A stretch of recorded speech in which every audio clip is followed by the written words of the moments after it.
During his 10 years in prison, Jack Deebs created his own world. It made him very successful. You're Jack Deebs, the creator of Cool World, right? I can't believe this. Now he thinks he's going home to the real world. But he's wrong. Real wrong. Welcome to my world. You're not in Kansas anymore. Freeze. Cool World Police. I'm a cartoonist. I drew all this. This place exists with or without you. Get a little closer here, babe. Give us a kiss. Go away. I'm out of here. I've been waiting for you, darling. Noids do not have sex with doodles.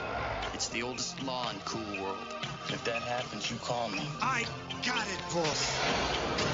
Since it's only a dream, indulge your fantasies.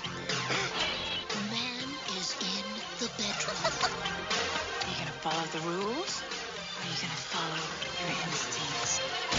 You're about to make an unscheduled trip to the other side. Buster. This is gonna be the biggest disaster the Cool World has ever seen. Stop! Cease! Nobody's gonna stop me now. You look good in the flesh. It's almost a shame I gotta take you back.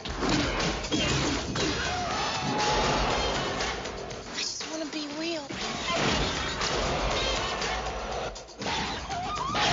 You gotta slow down. Not on your life, pal. Enough out of you, kitty. This place should be erased.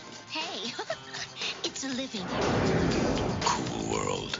We may not be real to you as yet, but we will be.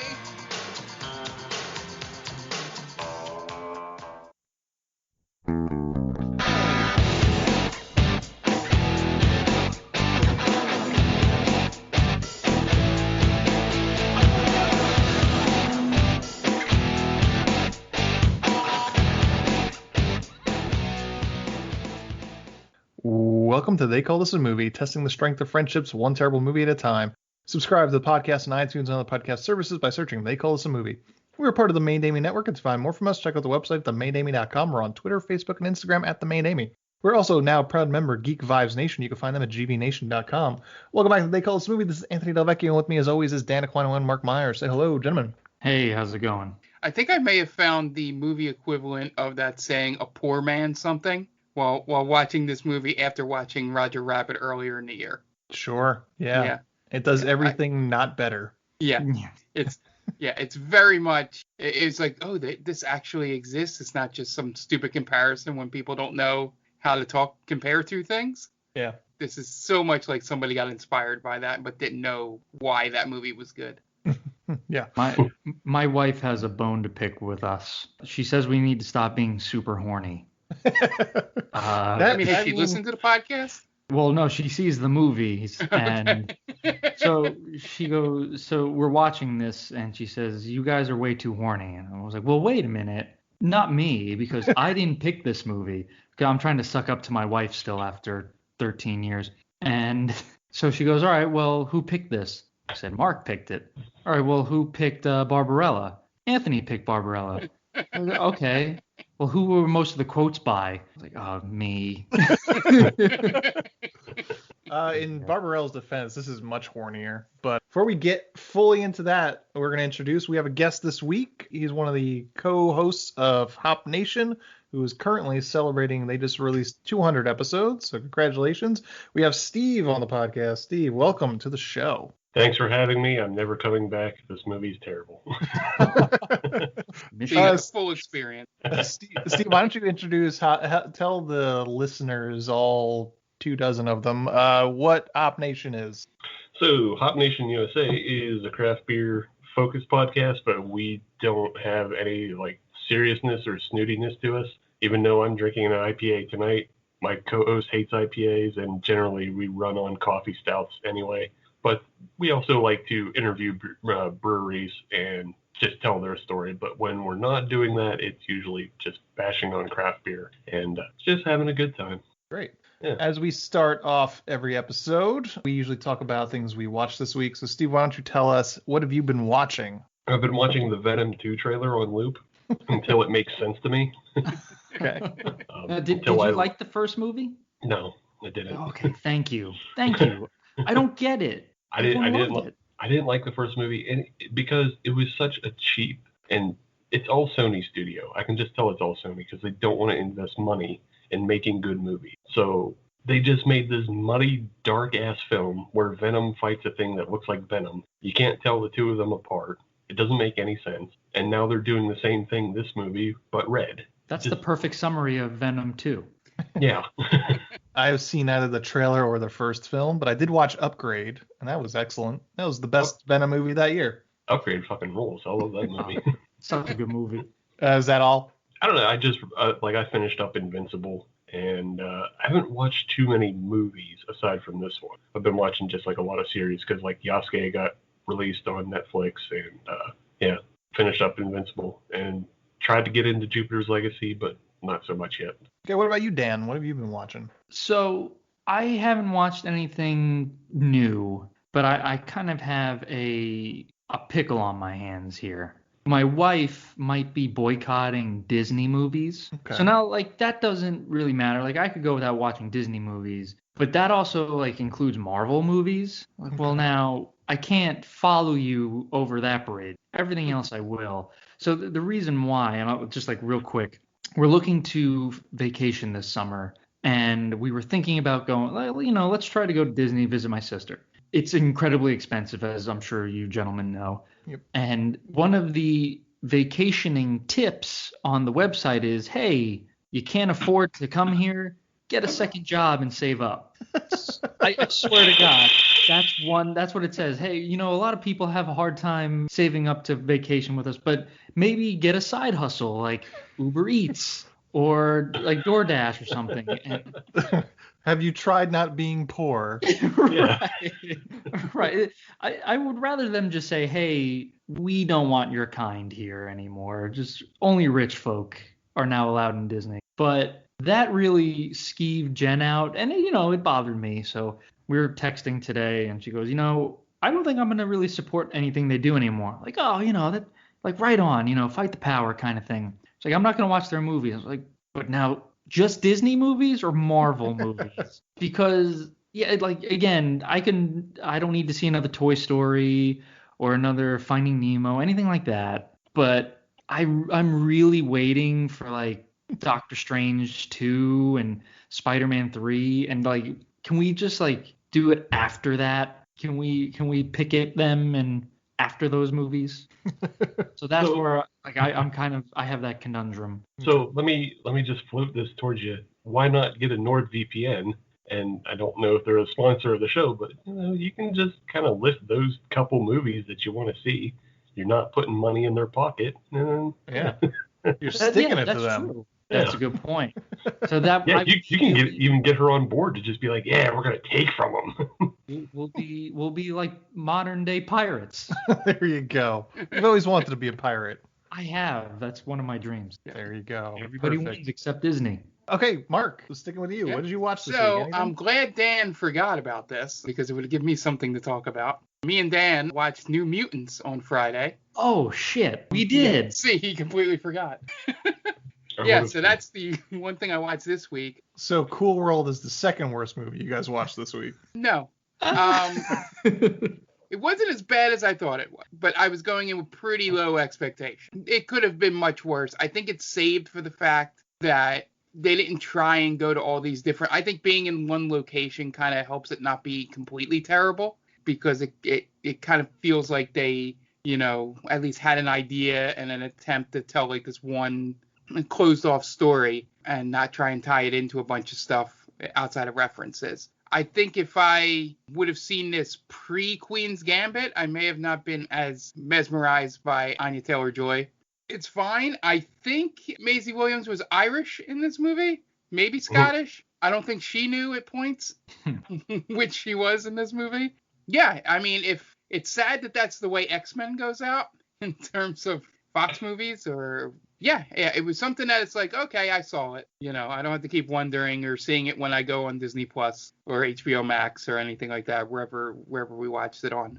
I don't recommend it per se, unless if you're a completist for X-Men movies. You got to watch everything X-Men. Finish this off. It's not as bad as Dark Phoenix. As for me, I watched one thing, and it kind of begs a question from you guys. What is like one movie that you feel like you should have seen, but you haven't? It's like a blind spot, because that's I corrected a blind spot for me this week. Let's let our guest go, because I need to think. Steve, you are a film major. What is one movie that like would get you kicked out of Rod and Mora's class? Man, see, that's the thing is like I try to correct those blind spots as often as possible. So I honestly don't have one. Maybe Gone with the Wind. Oh no, you know what? I know exactly what my blind spot is. I've never seen Lawrence of Arabia. That's a blind spot for me as well. But that was not what I corrected this week. What about you, Dan? Oh, I have a perfect one, and I'll definitely catch some shit for this, and I should. Raging Bull. Okay. Yeah. Yeah, I started to watch it, and then I got tired. I was like, oh, I'll come back to it, and then they took it off Netflix. Oh, well, it just wasn't meant to be. Never gonna happen now. What about you, Mark? I think the prime example might be a lot of those 70s filmmaker movies. The most big example is Midnight Cowboy. Okay. That's a Dustin Hoffman one, right? That's Dustin Hoffman and Dustin John Hoffman. Voight. I'm sorry. Yeah. Yeah. So like those movies from that era, like I didn't see many of them, and I probably should have because the ones I've seen I've loved. But yeah, just mostly that that section of time in movies I haven't really seen as many as I should have. Okay. So for me, this was a big one, and I've probably seen bits and pieces before, but never complete. This weekend I watched Aliens with an S. Oh, wow. For whatever reason, never really watched it until this weekend, and it's awesome. I still prefer Alien, but it's awesome. Have you seen like 3 and 4 as well? I don't think I've seen 3, but I've seen 4, and I've seen Prometheus. Okay. And I haven't seen Covenant. But just Aliens was a blind spot for me, and it's awesome when the door rises up and she's in that mech suit, which I've seen that scene 100 times, but that's like such a great reveal. Awesome. I feel like we've talked about. Were you lying to me for years about it? I mean, I'm sure I've seen 100 clips of Aliens. Probably not. I have enough knowledge of Aliens to have a conversation with it. I don't think I've ever actually said, "Oh yeah, I totally seen Aliens, bro." I feel so betrayed right now. Because I've done that with people where, I feel like if I haven't seen the movie and I'm around others who are not snobby, but I consider like, I don't want to embarrass myself. Like I'm trying to think of a movie right now. I haven't seen all of Clockwork Orange. Sure. Okay. But I'll lie and say I have seen Clockwork Orange because I don't want to be that guy. Like, oh yeah, well of course, the Droogs, I know them and stuff like that. But yeah, I can't hold my own really. Especially when you go see the new Space Jam movie, you got to be able to go. It's true. I know who those guys are. Yeah. Hey, I know them. Yeah, I feel like Ant, and now that you have better knowledge of it, I always felt that the arguments people would have over Alien and Aliens is sort of like the Terminator and Terminator 2 arguments in terms of preference. And there's definitely a preference one way or the other with those two. Yeah. I don't know if you have a change in preference now or. I'm still Alien. Yeah. Well, I always kind of assumed that was going to be Alien, and it kind of confirmed. But I'm also a Terminator 2 person, so James Cameron, I guess, is a little hit or miss for me. But Aliens was awesome. I can't really say miss, but I liked Alien. I like the more horror versus the more action. I think the character of the alien, of the xenomorphs, works better as a horror character. Sure. Than just the Starship Troopers kind of way that Aliens plays out. But I mean, they're both still great movies. I don't have a preference. I appreciate them both. Sure. So, yeah. I wish they would have gone back to more of the horror genre with the Alien franchise, and because they really after Alien, it just sticks with the action. Like I guess it's more of an action franchise at that point. There's not really much horror in it. Maybe I think 3 has a good amount of horror element to it because that was like the David Fincher one.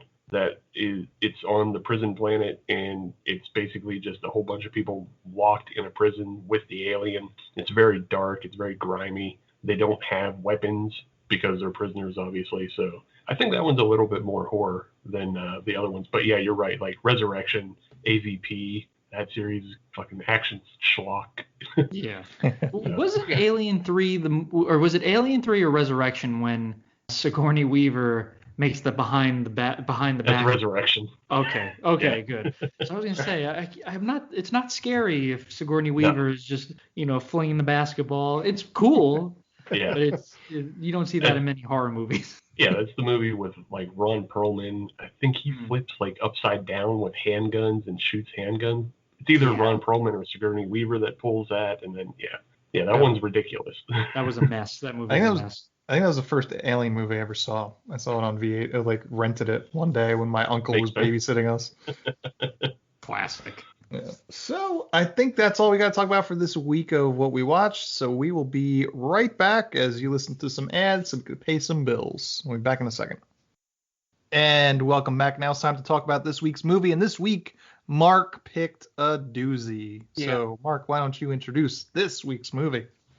This week, I chose the movie Cool World from 1992, starring Brad Pitt. I will take 99.9% of the blame, and 0.01% of the blame will go for Anthony for nixing Revenge of the Killer Tomatoes. I did not nix. So first you said Expendables, which we just did Stallone, and I thought that would have been a boring episode, to be honest with you. I don't think Expendables is specifically bad. It's just kind of bad. And then you gave me 3 options. The first one was Clue, and I might have almost kicked you off the show for suggesting that Clue was a bad movie. I wasn't. I was just we've done good movies. We did RoboCop on this podcast, for Christ's sake. That was a viewer request, so we happily obliged. And then you said Return of the Killer Tomatoes or Return of the Killer Tomatoes. Yeah. And this movie. And I just said that Return of the Killer Tomatoes is more of a parody, so making fun of a parody is a little bit like, what are you doing? I don't even remember how I put it, but more or less it was just like, how are you going to make fun of a movie that's making fun of itself? Yeah, it's in on the joke. Yeah. So anyway, I will take that much responsibility for it. Still taking that 99.99. So the main reason why I came down to those two was because I always like in this podcast every so often when we do a movie from an actor's career, either early on or when he obviously took a paycheck. So I saw for those two, it had Brad Pitt and George Clooney were the stars of either of those. So that's why they got on my list. But yeah, I remember my distinct memories of this movie. I didn't remember how boring bad it was. The main memory I had was being between the ages of 8 and 10 and seeing it in the Blockbuster and sort of going, I should rent that, but my mom's not going to let me. And by the way, it's PG-13 for some reason, which, okay. And then when I finally saw it a little bit older, sort of like your explanation for how you saw Alien Resurrection was like an older cousin had decided to finally rent the movie from a Blockbuster because they remembered it when they were younger. And I thought I liked it, but after watching it again, I'm just like, I don't know what I was thinking. I don't know if this coincides with me having watched Who Framed Roger Rabbit very recently, that this kind of movie, I can see all the things that they did absolutely wrong and was wondering how this was made 4 years later and looks so terrible at points. And you can tell, maybe I just don't like the artwork of this movie. Not entirely sure, but that's sort of me now not trusting my memory of movies after seeing this. I think it's because you just stop being horny. Yeah. After you get over being horny, this movie fucking blows. That's true. Right. That's true. Okay, less horny. Got it. Less horny. Not complete. No, it's never fully away, right? Right. Yeah.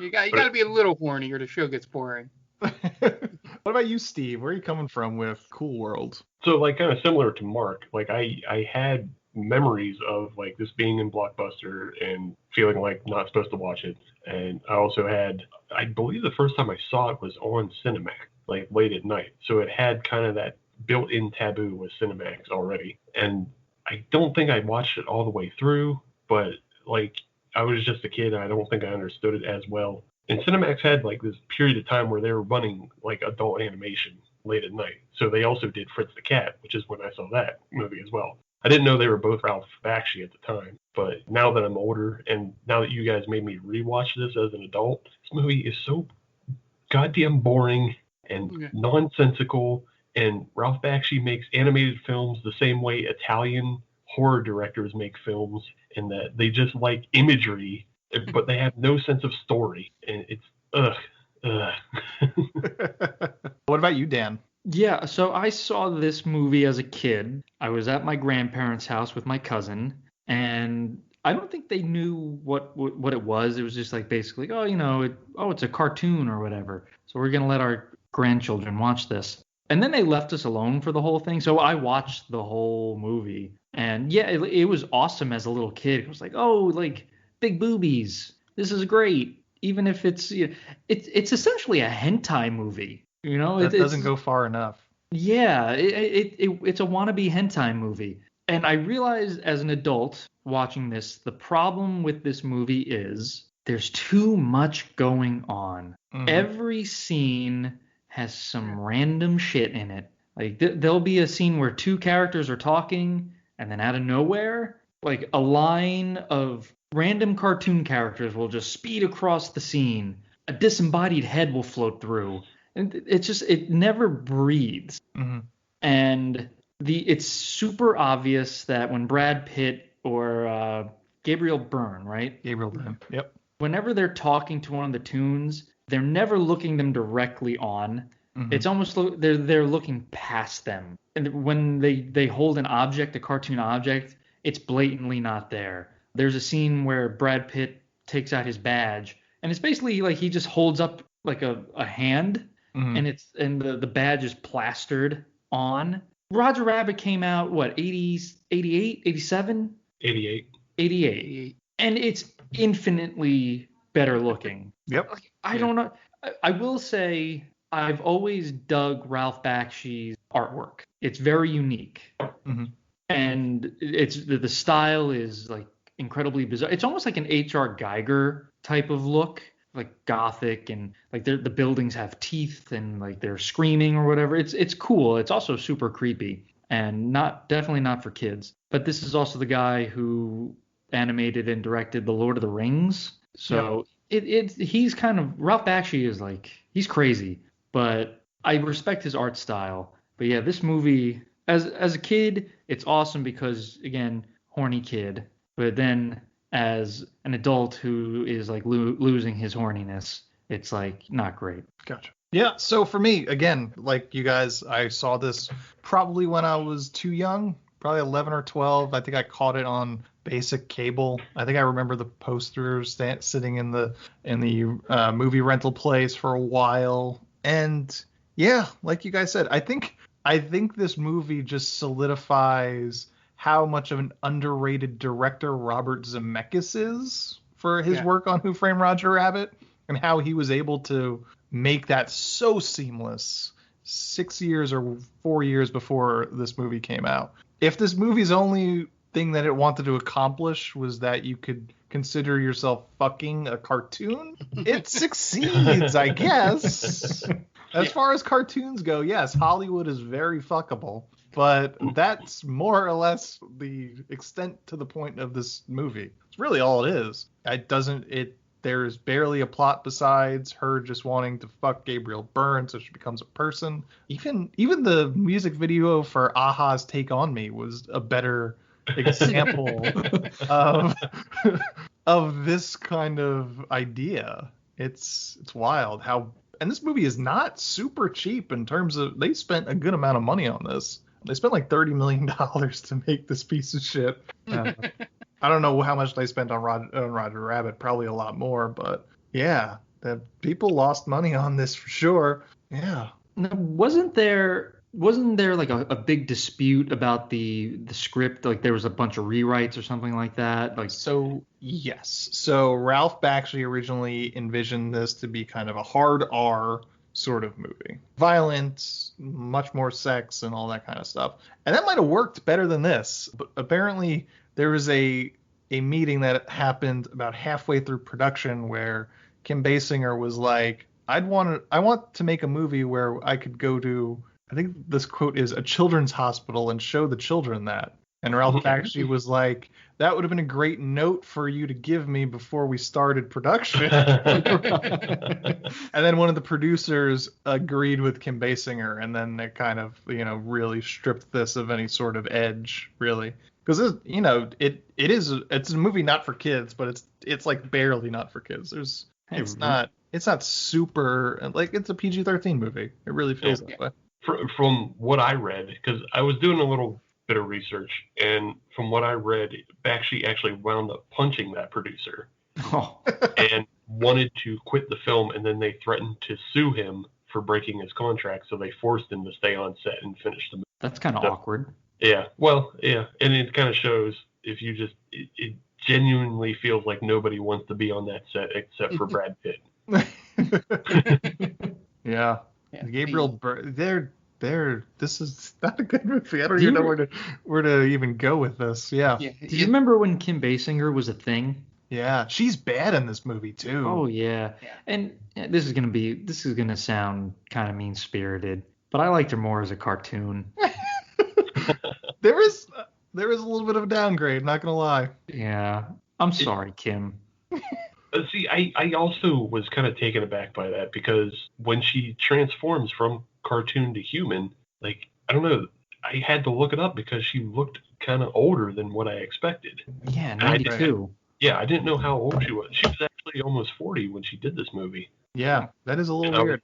I was kind of surprised by that. And then, like, the makeup department did her no favors with the extreme close-ups. And I was like, and I didn't know if I was supposed to, like, go, oh, like, this is what they just, become. They become, like, he was going for a stylistic thing of, oh, yeah, you become a real human with flaws. Because they showed, like, a lot of, like, Hollywood sun damage on television.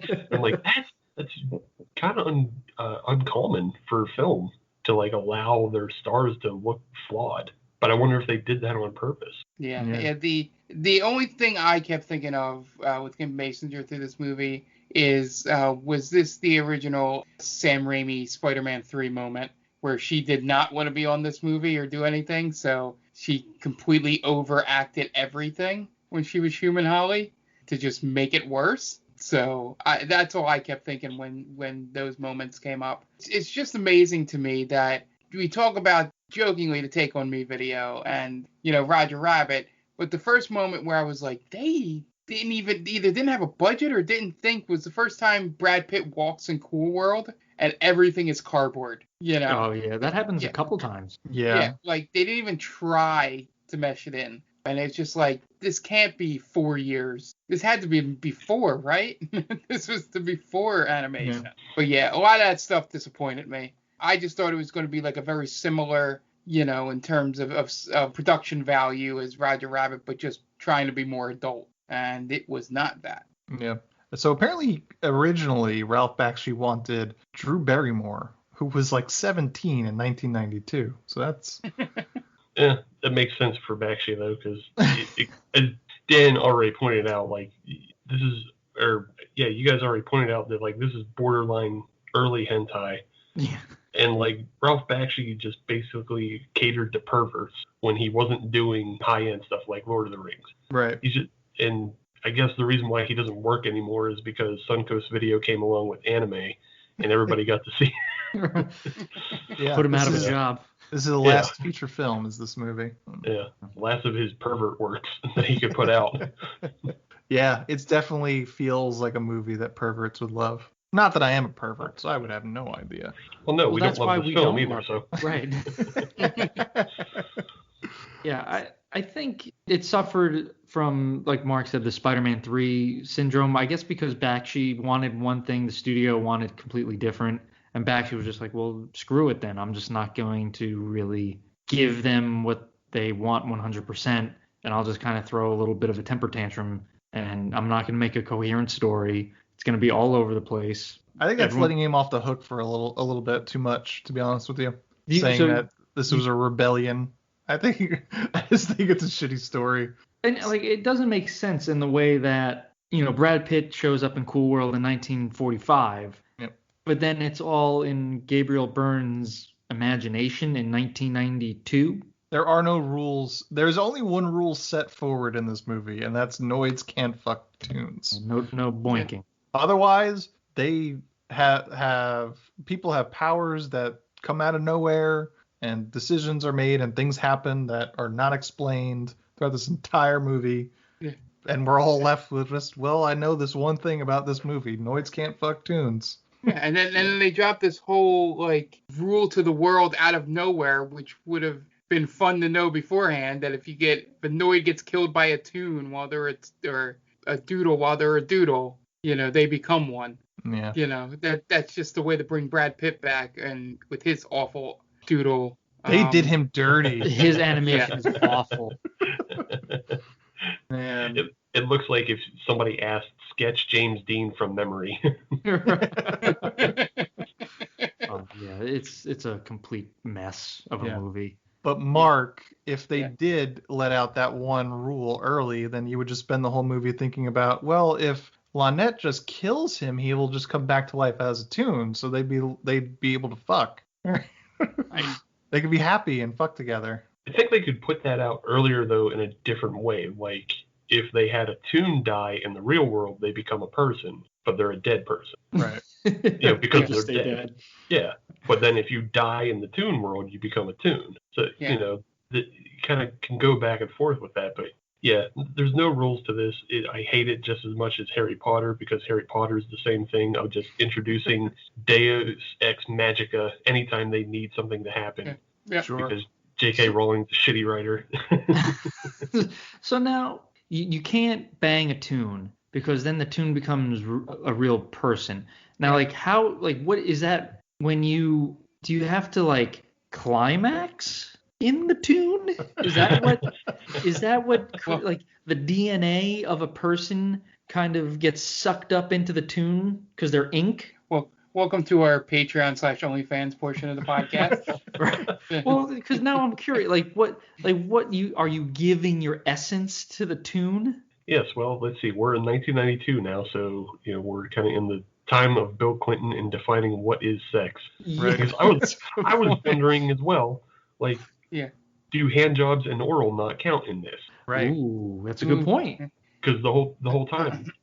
I bet if he got his hard R, we would know the answers to that question. It's probably true. Yeah. Yeah, so much missed opportunity there. Yeah, because the whole time we have Brad Pitt refusing his tune friend Lynette. Yeah. But it's like they've never done hand stuff or anything. Like, right. Yeah. Like, can he go down on her? Right. Does phone sex count? Yeah. What if he sits in the corner and watches as the spider cucks him? Is that okay? Right. Yeah, he's living vicariously through what nails is it? Yeah. Yeah. So now, if this was a hard R, there's no way you get Brad Pitt and Gabriel Byrne to be in this movie, right? I think it's early enough in their careers that maybe. You definitely get Brad Pitt. I think Brad Pitt's weird. I think he's a weird dude, so I think he'd be totally into doing a Ralph Bakshi movie. And how far he's come then, right? I mean, obviously he's a legend. He's helped produce some of the best movies in the past, decade. Yeah. And this is kind of where he got his start, yeah, pretty much. a tune. I think he had done. I'm gonna pull it up. I think what was this? Thelma and Louise before this. Thelma and Louise before this. I think this was the same year as Legends of the Fall, or the other one, the other Montana movie that he did. So this was 1992. He did Cool World. A River Runs Through It was the one that he did. Okay. And before this, he did Thelma and Louise the year before, and California True Romance would have been 93. So he's still pretty early. Not yet in Interview with the Vampire, so he's still pretty early in his career. Yeah. So yeah, early enough where he would have to take a hard R. I think he would have embraced it. That's what I was saying. I think he would have been into it just because of the other things he's made. He's made weird Coen Brother films. Seven is pretty graphic. Even though it doesn't show much, it still is very disturbing film. Yeah, that's true. Those 2 episodes he did on Growing Pains. Definitely hard R. Yeah. So, Cool World from 1992, as we've mentioned, directed by Ralph Bakshi, the director of Fritz the Cat, which is a movie we've already covered, Lord of the Rings animated film, Heavy Traffic, and Fire and Ice, including another movie that I will not say on this podcast. Starring Brad Pitt, Gabriel Byrne, Kim Basinger, Michelle Abrams, Carrie Hamilton, Maurice LaMarche, Stephen Worth, Michael David Lally, Janine Jennings, Charlie Adler, and Candy Milo. Has an IMDb score of 4.9, and I forgot to look up the Rotten Tomato score. But budget, $30 million. Box office, $14 million. So lost 16.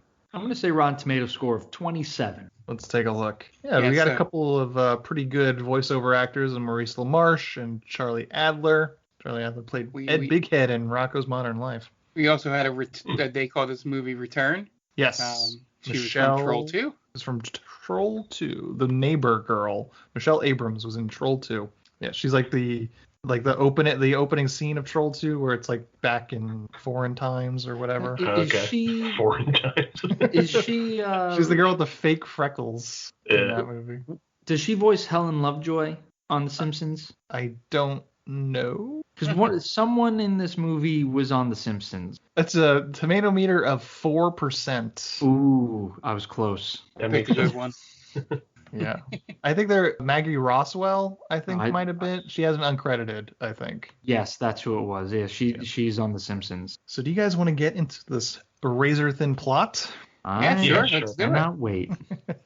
Dan, what do you got for us this week? Okay, just going to give a quick shout out to our friend Tia and her very own podcast, The Top 10 with Tia. So that is a weekly podcast where Tia and her bestest friend ever, Brittany, get together. They run down top 10 lists. So for, this past Mother's Day, they did a top 10 mothers on TV, I believe. So you could go check her out at TC_Stark on Twitter. You can also find some of her stuff at Geek Vibes Nation. So go check out her articles and go give her a listen. Great. And we are going to take a quick break while you listen to messages from friends of the podcast. And we will be right back. Hey everyone, this is Steve. And this is Adam. And we're part of the HopNation USA podcast, Pittsburgh's #3 craft beer podcast. Join us every Friday for new beer reviews. We'll talk about the news, history, and homebrewing. Plus, we'll sit down with the best brewers and industry personalities that'll have us. So whether you're a casual drinker, a hazy boy hophead, or even if you're a whale hunting cellar hoarder, just search HopNation USA on Apple, Spotify, or your favorite podcatcher and join the nation.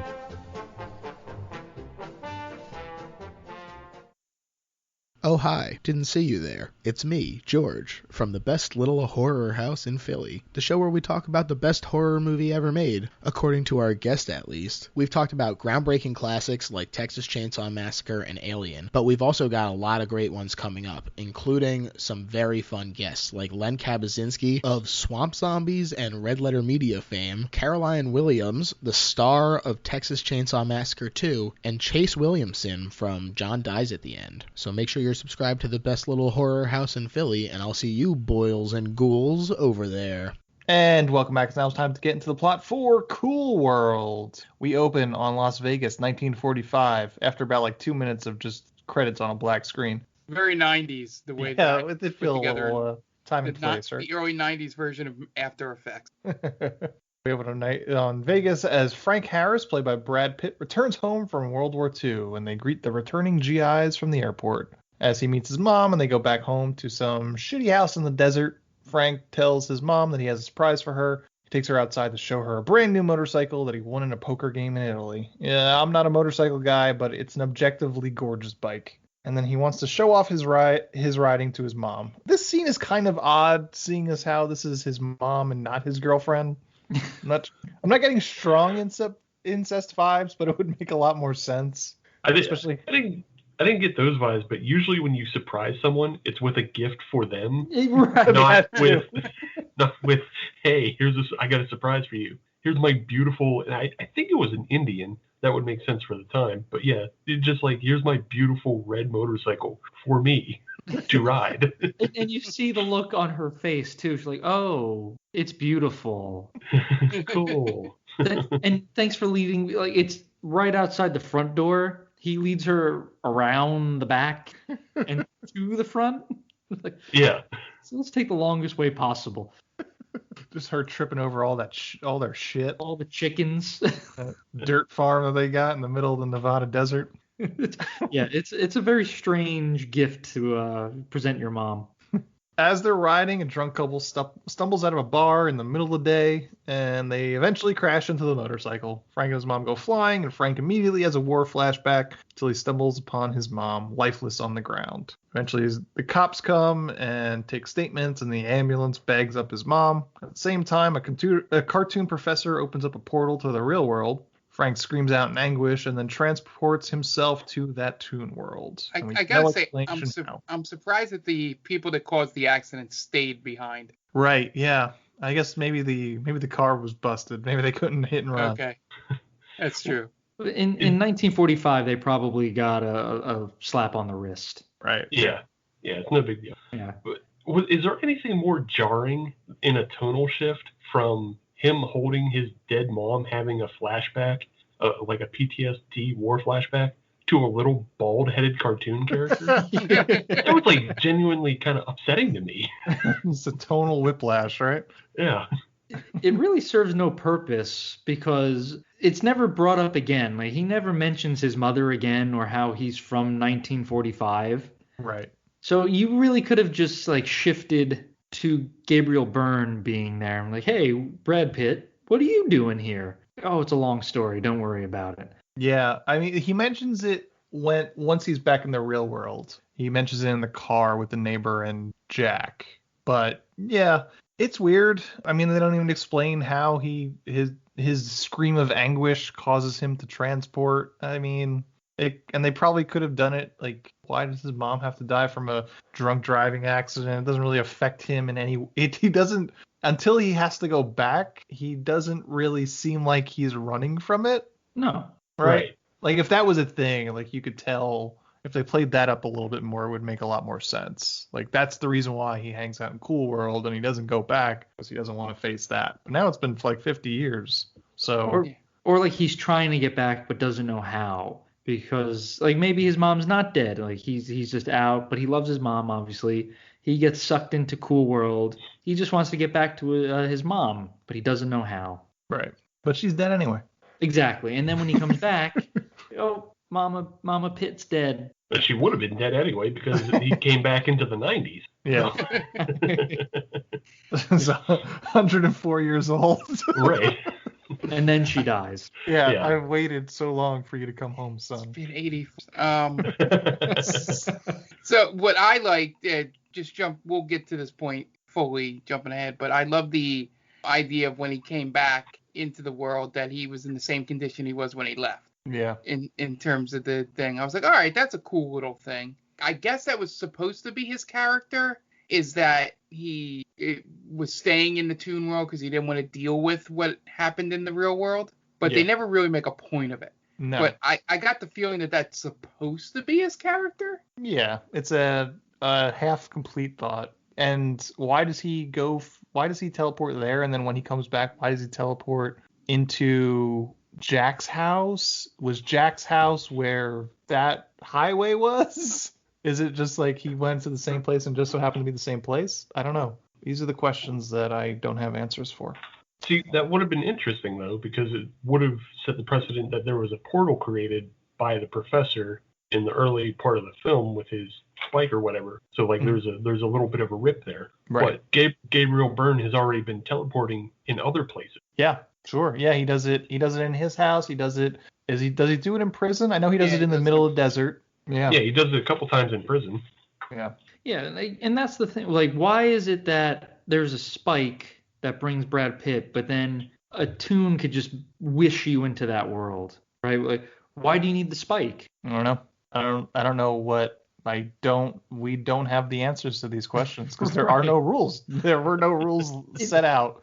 There was no explanation. Is the spike brought back later? It's brought back at the end. It's the end. It's the point of the end. That's what happens at the end. Yeah. Okay. So Frank screams. Professor tells Frank that the experiment was supposed to transport the professor into the real world, but accidentally transports Frank to the cool world. And Frank has obviously suffered a traumatic brain injury and has trouble forming complete sentence at this moment. professor mentions that this is the first time anyone from the real world has been transported to the cool world. And then we cut to 1992 in Vegas, as Jack Deebs, played by Gabriel Byrne, sits behind bars in his prison cell, which he has a drawing desk in there for some reason.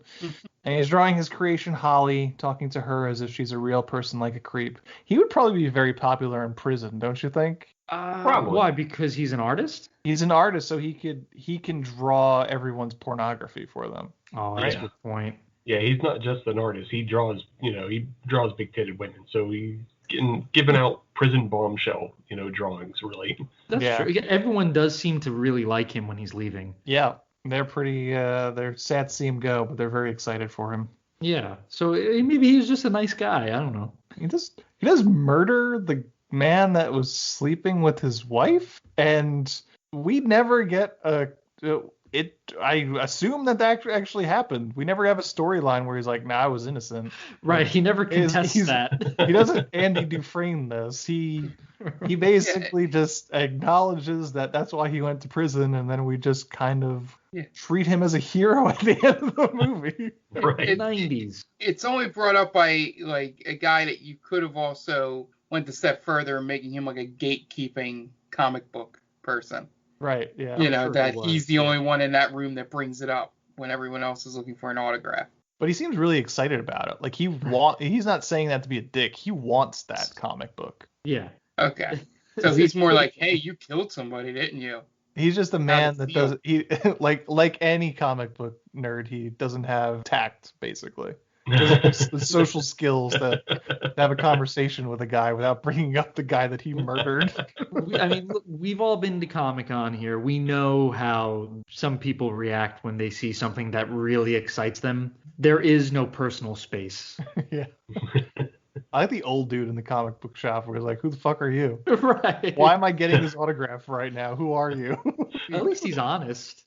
I wonder if that guy was. I had thought that guy was like supposed to be a cameo. A few of those people in the comic book shop were actually the voiceover actors, so it might have been one of the voiceover actors. I looked into it. I don't think he was, because I thought they just made such a point of putting this old person, asking for comic books, and I was like, is he a basis for something? And I looked into it. I was like, is he like a Stan Lee sort of person in this world? No, like some didn't kind find of independent comic book artist that, like, because that seems very early '90s. This independent guy that no one knows about. It's gotta be this guy Murray Podwall, right? Store patron. Yeah, that guy's a Murray. He's literally just a man who wandered onto set. He might have been a working comic book shop, and he's just like, "Why am I getting this autograph?" Maybe it was his comic book shop, yeah.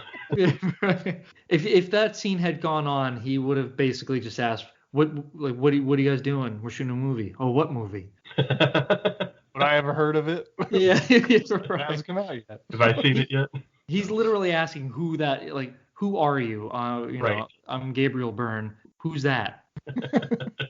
So Holly then pulls Jack into Cool World, and he winds up at some tune club where Holly is there dancing as the other characters look on. She beckons Jack, but his position in Cool World is temporary, and he winds up back in his prison cell after a few seconds. We then cut back to Cool World and Sparks, a purple-skinned zoot hustler of sorts, as he traverses the alleyways of Cool World. He interacts with the dregs of the street, all of which might possibly be children, and I'm not 100% sure what his role is in this movie. Felt like it was going to be a little bit bigger than it wound up being, but that is Sparks. I thought, he's not the bad guy, right? Nope. No, he looks like the bad guy. He looks like he could be. Yeah, he turns out to be a snitch. Yep, he is dirty snitch, yeah. Yeah, I thought he was Holly's like right-hand man. Or like her pimp. It like looks after her or something, yeah. But yeah, he's just some random snitch that like is always around her. Yeah. And attacks children. With wooden nickels. Let me ask you guys something about the character of Hollywood, because her art style seems to stick out from everything else. And I was looking into the film to see if like Dawn Bluth had anything to do with this film, because she looks exactly like a copy of. It looks like Ralph Bakshi traced Princess Daphne from the Dragon Slayer game. Sure. Yes, it's very close. Yeah, if you just look, but then like everything else is Ralph Bakshi, the bastardization of Disney, of gross, near racist caricatures. Well, you do see some like Mickey Mouse stuff in there. There's there's like a Mickey Mouse billboard, but it's like the badass Mickey Mouse look. Right. It is definitely. Yeah, right. Yeah, This there's is the one definitely you don't take references. home to your parents. It's bad. There's a point where we look down the throat of one of like Holly's goons. She has a posse as the bigger one, and you see Ralph Bakshi's version of Geppetto and Pinocchio stuck in his stomach like the whale. I missed that one. Yeah. Frank pulls up to Hollywood's apartment. He's there to investigate the presence of the Noid at the club. Holly's apartment is just littered with cartoon vermin for no reason other than just to make noise. Holly is also hung up on the idea of going over to the real world, sparked by a legend of Vegas Vinny. Holly comes on to Frank, hoping to fuck her into a real woman, which I guess has been the proven outcome of such an event, though we don't have any evidence that has ever happened before. That seems to be Frank's specific job to the police to prevent that from happening. But he's also the only Noid in Cool World as far as we could tell. Once again, these rules just don't make a whole bunch of sense. So Brad Pitt is a cock block. Yeah, kind of. That seems to be his only job, because that seems to be the only rule in Cool World. That's such a weird job. Yeah, because when they call the cops on the dice game, that's actual cops, poppers as they call them. It's not Nails or Frank answering the call. Right. Well, he's a detective. Why would he stoop so low to such, just petty misdemeanors? Right. And what a surprise, a former military man becoming a police officer. So Frank leaves, and then we cut to Jack being released from prison, as everybody's very excited and happy for him to see him go. He moves into a house and catches the attention of his neighbor. He then goes to a comic shop, and the girl behind the counter fawns all over him, realizing he is the Jack Deebs. Deebs? Was it Deebs? Deebs. Yeah.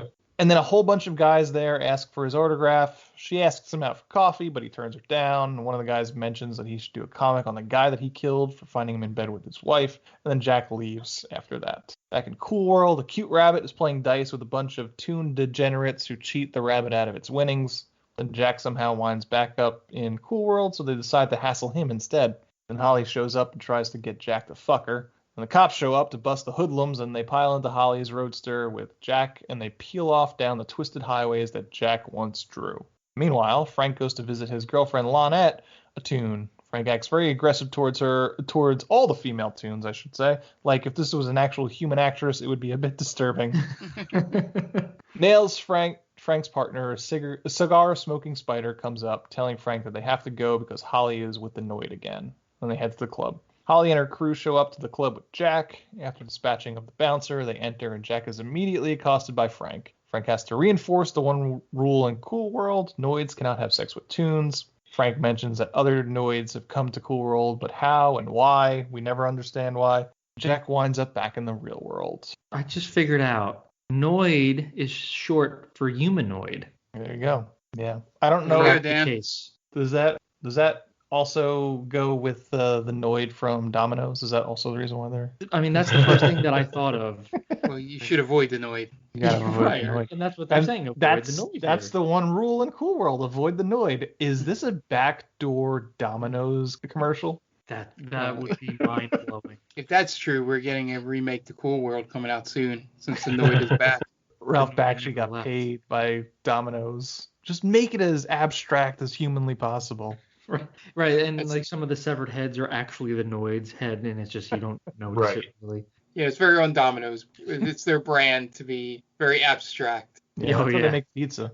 Abstract pizza. It's an abstract concept of what pizza is supposed to be. Yeah, it's the bastardized version of pizza. If you squint, it looks like pizza. So It has it's the like having a components. 9-year-old make it after just describing pizza to them. Right. So Frank goes to Lonette's apartment. She tries to come on to him, but Frank stops her. So I'm assuming Frank has been celibate for 50 years. Lonette tries to push the limits of what they can do, but then Nails barges in and Frank leaves with him. What other rules is Frank enforcing? That's a good question. Why is Nails in such a hurry to leave all the time? Is this a common occurrence to keep Frank gainfully employed? Does he get That's a good paycheck? point. Right. Like how often are humans trying to bang tunes in Cool World? We know he's the first one to ever go into Cool World. Right. We're told that by the professor. So I guess it was just a swinging door after that. I think there's a vague illusion that it's happened before Gabriel Byrne, but we're just watching the story of Jack Deebs. I think Brad Pitt mentions that others have been involved with Holly, but none of them have been crazy enough to go all the way. Yeah. Yeah, she's tried. She's tried to fuck other guys. Who do you think like Mel Gibson was one of them? What an odd pull. Why Mel Gibson? Why? Because we're talking about like, Crazy. Late 80s, early 90s studs. Okay. So you think that like famous people go to Cool World to fuck? Sure. Why not? Mel Gibson's crazy. Are you trying to imply that possibly Bob Hoskins has also showed up, but then was swayed not to? Right. Well, yeah, because he had himself a regular dame, right? He didn't have to worry about Hollywood. I'm trying to like Tom Cruise possibly, because again he's crazy. He's batshit crazy. Sure. Yeah. It's only the crazy ones who go to Toontown or Cool World and. Eddie Murphy did. Right. Is this part of the whole what happens in Vegas stays in Vegas thing? They have a Toon World? It's probably like Westworld. It's like this world's version of Westworld, where it's just like the rich can just go anytime they want and just be depraved. Right. And just kill James Marsden as many times as they want. Even Cool World has a James Marsden absolutely avatar. You're right. How it has to happen often enough where Brad Pitt gets to remain employed. We never see his employer. Is he self-employed? He's just a private detective, maybe. He's a gumshoe. I thought his badge said Cool World PD. It does. That's right. Does. But we never see him interact with the poppers. Nope. But this is the only thing he does is just follow Hollywood around and wait for Nails to tell him that the other Noid showed up. Right. Do you think he eats food? Yeah, that's a good question. He must, right? He's still human. Right. Like do the laws of humanity. He does smoke a Toon cigarette. So, and I guess you could have sex with a Toon woman. So. Yeah, and I thought he poured himself a drink at one point, but maybe I missed that. Well, I don't remember. Yeah, maybe I'm just misremembering. But yeah, I guess because it seems like all the other rules are suspended, as in like he doesn't age and he doesn't get sick or hurt or anything. So it may just be a non-need. Yeah, maybe. Yeah, that's a good point.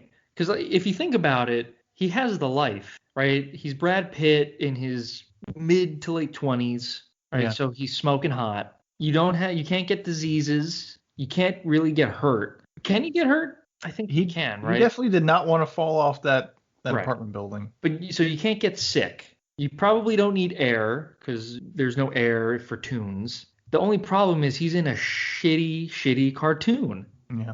Right? If he's in a better cartoon world, that's probably aces. He can't fuck though.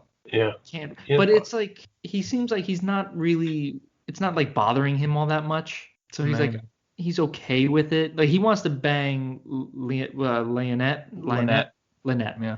He wants to nail her, but then it's not like he's going around looking to nail any kind of tune. There's only 2 good-looking tunes, by the way. But everyone else is hideous.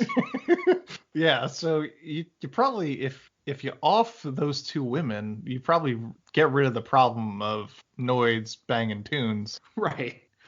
Yeah, so because everyone else is just like a grotesque. Yeah, completely unfuckable. Right. It's like in Who Framed Roger Rabbit, the fake what's her name? Jessica Rabbit. Jessica Rabbit. Yeah. And there is one that looks almost exactly like that fake one. Yes. So it's everyone other than Hollywood and Lynette is that.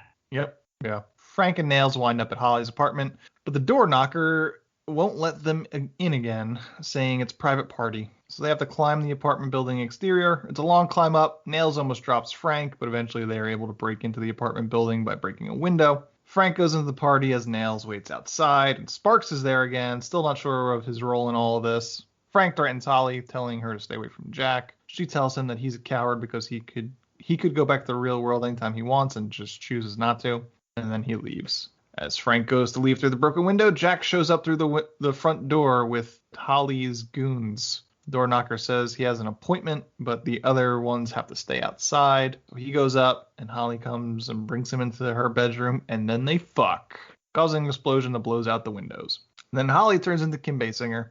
You can be happy or sad about that, depending on however you feel. Oh, man. So much shade. It was one thing I was like, she is objectively an attractive woman, but I think what comes down to is she's too old for this role, and she's like, as Steve mentioned, she's almost 40. She's not exactly the sex kitten Marilyn Monroe stand-in that the cartoon Hollywood would have you believe. And it's funny because like you have the two ends of the spectrum. You have Kim Basinger, who's a little too old in this role. But then you want Drew Barrymore, who's just a little too young for that role. Yeah, because could you imagine 17-year-old Drew Barrymore palling around with Gabriel Byrne? No, not at all. Like, that's gross. Yeah, there had to have been a happy medium. Are we talking about in this movie Drew Barrymore or in real life Drew Barrymore? In this movie. I think 17-year-old Drew Barrymore is too much for Gabriel Byrne. Yeah. So I'm trying to read lines. Get off the tape. At this point, she wasn't famous enough, but Pam Anderson would have been the perfect stand-in.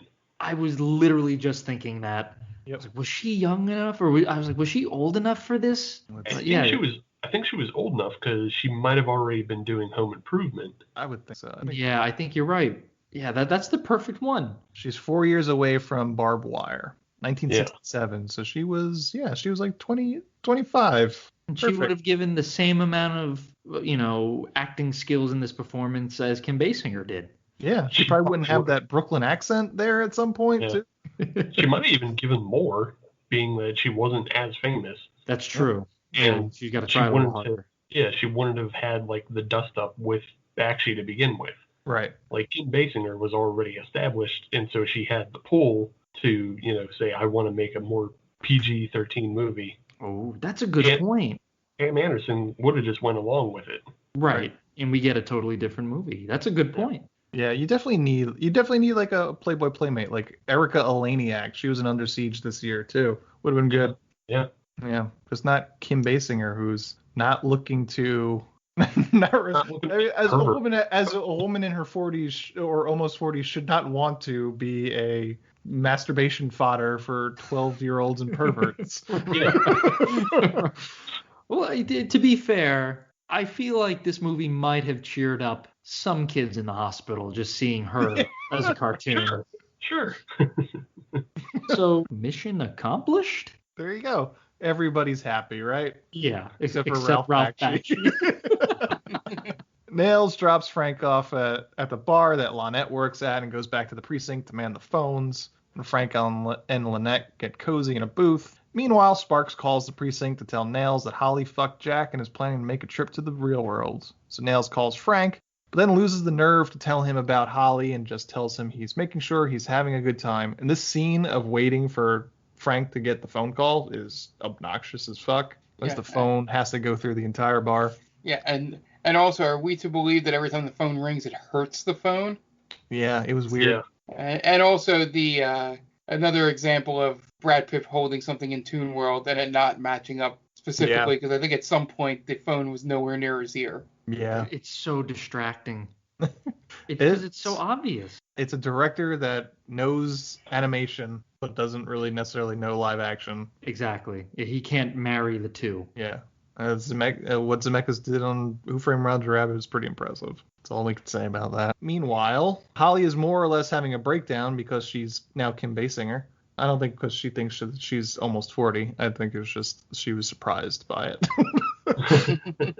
Nails tries to pump himself up to go arrest Holly and then goes off to apprehend her without the help of Frank. Back at Holly's, Holly packs up her things to go to the real world. Jack wants to stay in Cool World, but Holly wants to go and experience the real world. She says she has to go say goodbye to the fellas, and now has a Brooklyn accent all of a sudden. She also steals Jack's fountain pen, which is a weapon in a world made of ink, which we found that out earlier, but I skipped over it. She goes to talk to the gang, and that's where Nails shows up and tries to stop Holly, but she grabs him and sucks him up with the fountain pen. So now he's trapped in the fountain pen. She then goes back to Jack, and they teleport or whatever back to the real world. For some reason, Holly lands on the couch, while Jack can't get the hang of the whole teleporting thing and falls flat on his. A commotion at Jack's house causes Jack's neighbors to come over to make sure he's okay, and they are introduced to Holly, who now can't put words together to form a sentence. And Jack introduces her as his friend and more or less shoves his neighbors out the door. She goes straight bimbo with a hard O. Yeah. When she gets into the real world. Like she goes Brendan Fraser in Encino Man. Yes. or like Multipass. She plays like Mila Jovovich in Fifth Element. A few tunes gather around the crime scene where Nails got inked, including Sparks, who I still can't figure out his role in all of this. Frank shows up and Sparks tells him that Hollywood made it with Jack and now she's not a tune anymore, and that's who inked Nails. Jack takes Holly to a nightclub where Frank Sinatra Jr. is performing, and Holly wants to experience everything immediately. She wants to drink all the drinks, she wants to meet every guy, she wants them to smell her. And Jack starts getting a little bit possessive of her, so she rebels and walks up to Frank Sinatra Jr. and tells him, "Let's make love," which causes Jack to get super jealous in the worst line reading of the movie and gets himself kicked out of the club. Outside, Jack grabs the bouncer by the face and makes his face glow some sort of cartoon glow, but doesn't really do anything else otherwise, and the guy leaves. As Jack goes to get in his car to leave, he starts turning into some sort of old-timey cartoon clown, and his car turns into a clown car, both of which for a split second. Inside the club, Holly sings "Let's Make Love" with Frank Sinatra Jr. I was thinking just, man, Frank Sinatra Jr. just did not inherit his dad's looks at all. No. Not his looks, not his class, it just by the 90s, that was just passe. Yeah. He worked in Vegas and that was about it. Yeah, in his old age, Frank Sinatra would have been better in this movie. Yeah. There's no way you get Frank Sinatra in. No. I would have rather had Phil Hartman playing Frank Sinatra than Frank Sinatra Jr. Meanwhile, Frank is having an argument with Lonette because he has to go into the real world and bring Holly back. Now Holly starts turning into a clown-like cartoon too, as Jack starts to turn into a doodle himself more and more. Lonette sees Frank off. In order to go back, he has to remember the last time he was in the real world, which just so happens to be the moment his mom died in a bike accident 50 years prior. So that's sad. And that sends him back to the real world. Back in the real world, Jack is freaking out about blinking into a tune and is now immediately regretting ever being involved with Holly, because she is a nightmare as Kim Basinger. Holly sees a sign for Las Vegas and thinks back to Vegas Vinny and how there must be a power spike that will turn her into a real person permanently. Jack says they're not going to the hotel, so she kicks him out of the car and drives off. Literally kicks him out of the car. Frank makes it back to the real world and winds up in Jack's house, which makes a huge ruckus and awakens the neighbor. Jack comes home to find Frank. Frank realizes that Jack is turning into a tune. Jack tells him that it's happening to Holly too. Neighbor comes over and Jack tells Frank about Holly wanting to go find the spike, and the neighbor offers to drive her mom's car. Holly pulls up to the hotel and starts asking everyone she could find about Vegas Vinny. On the way to the hotel, Frank tells Jack and the neighbor girl all about Vegas Vinny and how it was based on Doc Whiskers, the professor that he met when he first made it to Cool World. I thought they were going to be a little more harsh about throwing her out after she just went around talking to everybody about Vegas Vinny, or maybe in the Vegas sense where it's just like, oh, it's whatever, some crazy lady, we'll just say no to her. But I didn't get the fact with her character, we just go around and just ask everybody the question. You would think they working in a club in Cool World, she'd have the idea of like who to talk to find somebody. This is all sense of socialization and speaking, which is weird because it's supposed to. It almost treats her like she's a fish out of water, but she does have a sense of socialization, regardless of her tunes. Yeah, she goes from being a girl boss in Cool World and knowing how to work all the inner workings of the work, but then just has no sense of like, let me speak to the manager. Yeah. Yeah. If she's had 50 years of trying to fuck men, she should be able to kind of handle herself in Vegas. Yeah, she never really uses her feminine wiles in that way. Only for Frank Sinatra Jr. Yeah. So Frank then says that him and Doc Whiskers mapped out the tunnels between the real world and the Cool World, but they says that they realized that there were ways that crossing over could lead to the end of the universe. So Holly gets kicked out of the casino for having no money, and she starts turning into a tune again. She comes across a guy in a trench coat who starts talking to her about being a tune, and she shakes him down until it's revealed that it is Doc Whiskers himself. Doc Whiskers says that there is a spike at the top of the casino, but he didn't have the power to hold it, and tells Holly that it will do her no good. So Holly tells him to shove off, and there's nothing that he's going to do to stop her from touching the spike, and she tries to ink him. But in the real world, it makes Doc explode for some reason. It's like a pinprick, I guess. Yeah, which I guess he's full of air, as Toons are. Frank and Jack show up at that moment as Frank goes chasing Holly up the stairwell as Jack and the neighbor try to pull the Doc back together. As Frank chases Holly up the stairwell, she pushes him over the side, but he manages to hang onto the balcony. She manages to get away in that moment.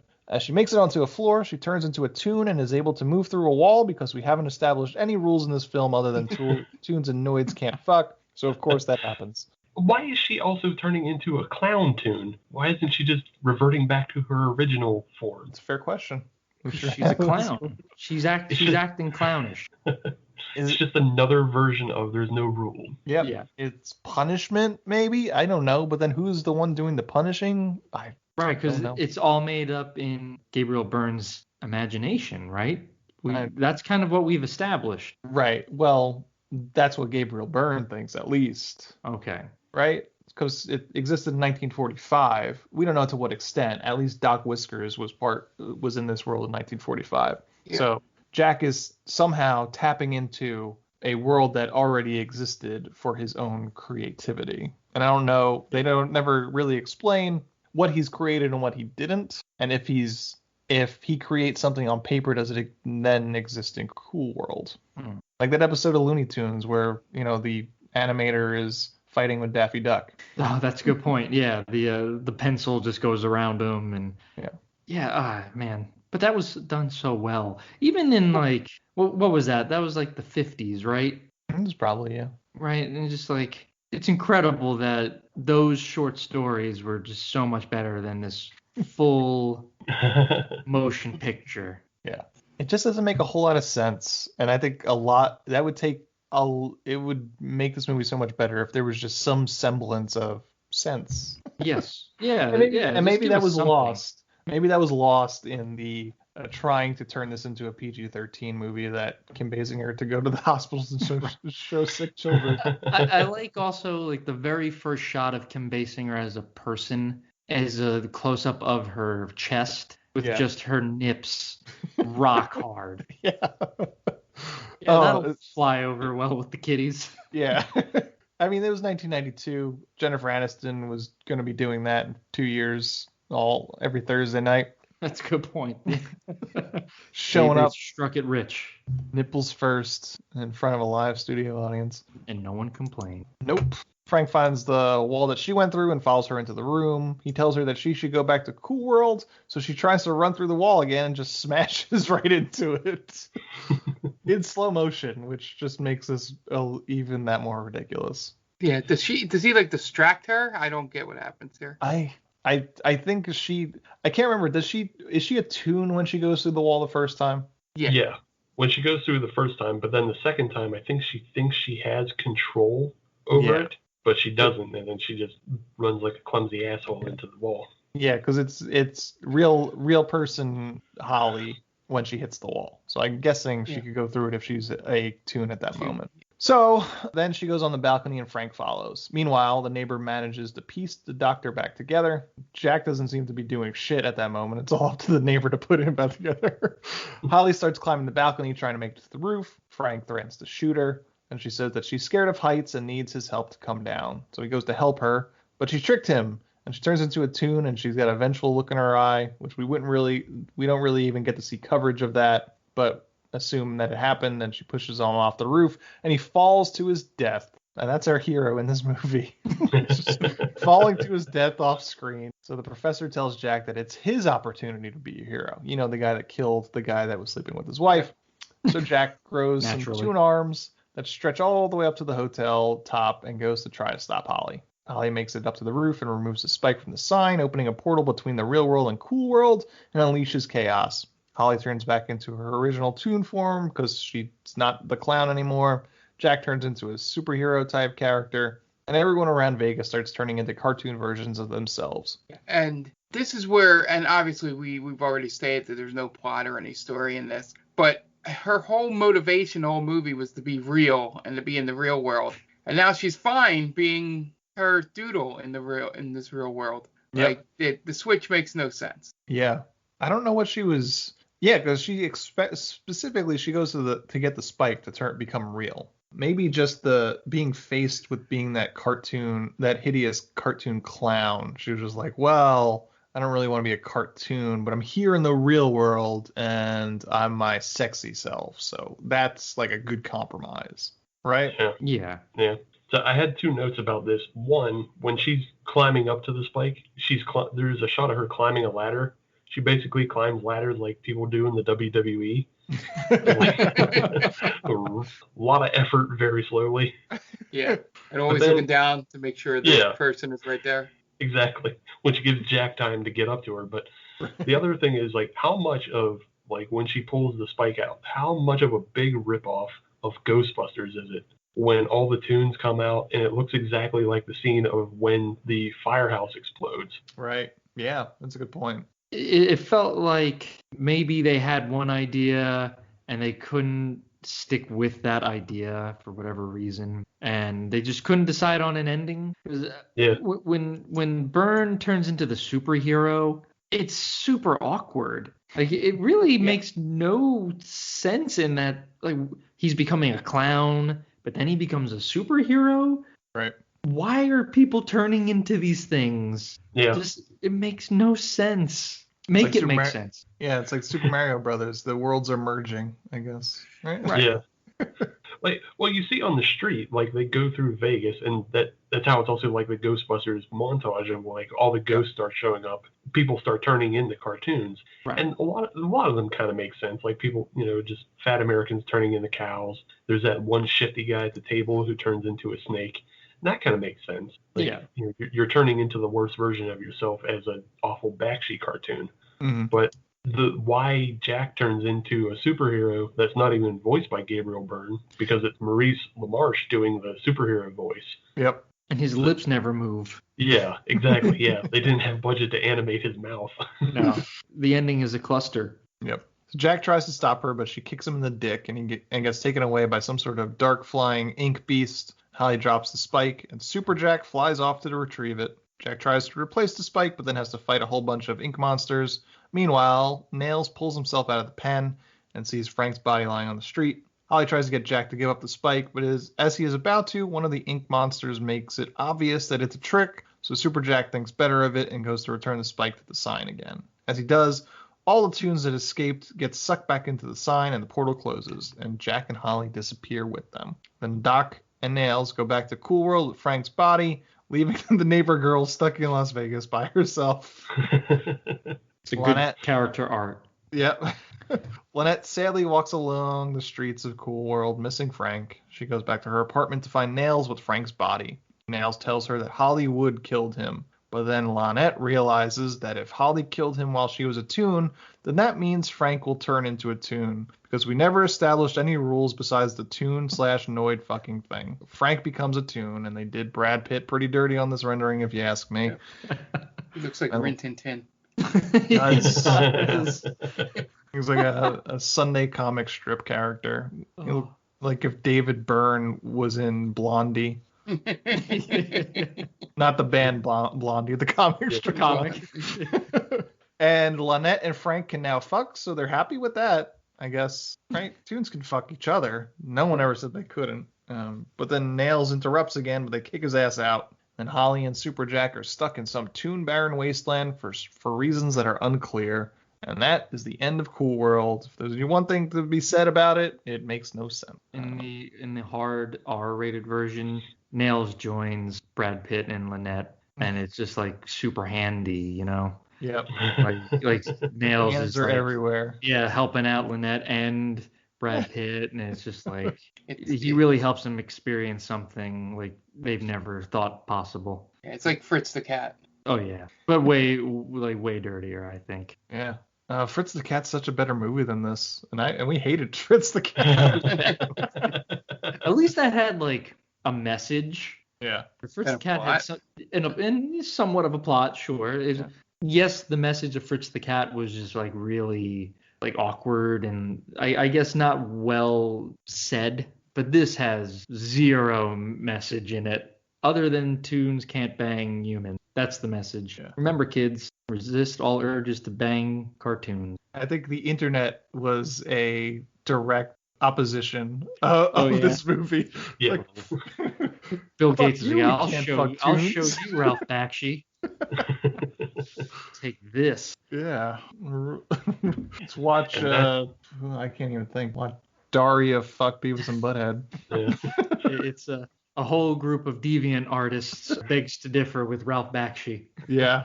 Everyone. Al Gore, Yeah, Al Gore saw this movie, went home, and immediately wrote Rule 34. Everybody has the same story as we do. They watched it way too young, and they just rebelled against the message of the movie, which there isn't another message, so that's the only thing they could take away from it. Right. Again, my grandparents didn't really understand what was.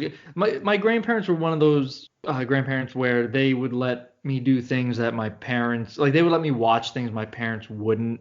Like, I couldn't watch Ren and Stimpy with my parents, but I could watch it with my grandparents.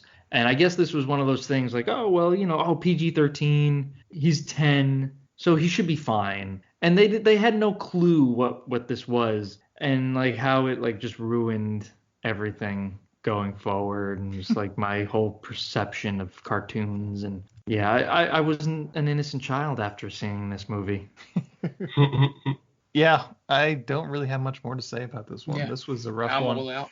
All right, I guess we're getting to the plug your shit aspect of it. Steve, why don't you plug your shit? Sure. So join us every Friday for a new episode of HopNation USA, and just search HopNation USA on any podcatcher. We're on all of those. And follow us on Twitter, Instagram, and Facebook at HopNation USA. Don't forget the USA, because otherwise you'll get a brewery somewhere out in Washington, I believe. Nice. But yeah, we'll be talking about beer, mostly of the Mid-Atlantic region, but we try to talk whatever comes through our way, and you'll get history, you'll get interviews, you'll get all kinds of things. You'll learn about beer styles and some homebrewing tips from time to time. Great. All right, Dan, what do you got? Plug your shit. Yeah, real quick, my personal Twitter at DeAquino122. I also help run our Real Play D&D podcast, Stranger Damies Twitter. That is at Stranger Damies. Check there for any, funny memes, our schedule, our streaming schedule, our episode release schedule, and that's pretty much it for me. Yeah. So the Stranger Damies release schedule, we episodes release every other Wednesday. On the podcast, wherever you get your podcast from. We do new sessions every other Friday, so I don't think there'll be one this Friday. It'll be next Friday, but as Dan mentioned, the Twitter is the best place to verify that. I'm also trying to get all the videos up on YouTube as well, to try and catch people up so they can watch the stream. Hopefully that'll be up by the not this session when we're recording this, but the one after that. I'm hoping to have them all up and ready so people can go into that session fresh. And then we also have our gaming podcast, the Game Vault Podcast. You can search for it on all socials, the Game Vault Pod. We air every other Monday podcast there. But we do stream, which is our Twitch channel, which is where Stranger Damies is. It's twitch.tv/Game Vault Pod. There we stream Apex on Wednesdays. I do an RPG stream on Thursdays. Right now I'm playing Paper Mario. Fridays is when Stranger Damies would air. Saturday, Jen does either Monster Hunter Rise or Dead by Daylight. Sunday is Dan's Dan of the Wild, where he plays through Legend of Zelda Breath of the Wild. And then he does pop up at different points during the week. He wants to play a couple hours as well. And then Monday is our final day where Tom plays our retro roulette game that we pick every podcast. And then also he's playing through some old school RPGs or old games that he wants to play all the way through. Right now we're playing Suikoden from PlayStation 1. So feel free to check that out. Great. And we are They Call This a Movie. You can find us at any podcast streaming app just by searching They Call This Movie. That's Spreaker, iTunes, Spotify, Stitcher, wherever you get your podcasts. You can find us just by searching They Call This Movie. We're the maindaming.com. That's our main website where we post all of our shows, and hypothetically we post articles there too. You could find us on all socials just by searching The Main Damie. So Twitter, Facebook, Instagram, search The Main Damie and we'll pop right up. We're also on TikTok now with They Call This Movie. So search for They Call This Movie on TikTok and we will show up. Also a proud member of Geek Vibes Nation. You can find them at gvnation.com and on all socials and podcast streaming apps just by searching Geek Vibes Nation. Tons of great shows. If you're into geek stuff, there is surely a show for you. That's going to wrap us up. This week, we talked about Cool World, and we had Steve as a guest. Thank you, Steve, for coming on. Hope to have you Thanks for having me on, guys. Soon. Yeah, and maybe we'll have a better movie the next time if we have you on again. Sure. We'll let you pick the shitty movie that we have to watch, so we can blame you. I'm good with that. The director of Cool World is Ralph Bakshi. So for Dan Aquino, Mark Myers, and Steve, this is Anthony Levecchio telling Ralph Bakshi, well, you certainly made a movie, didn't you?